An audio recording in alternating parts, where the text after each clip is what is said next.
Jala boy kabom kadi yen pam gong tot yen penin bu mere resaka nama eberno ka leng mala min chi dwal chong mi chi luang so ejen chumla reika tidial no kakeriso chashwa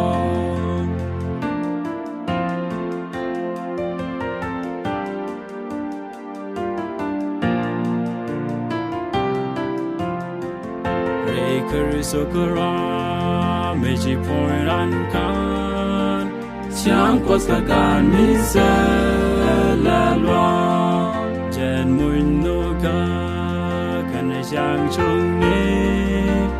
Chua yong an e jin be ben kan Ni wi jas nga me liu ji sa Ka shu ang rai kwa shu sa Ka chua du da shu quen wi da Lia kar so an ba tek si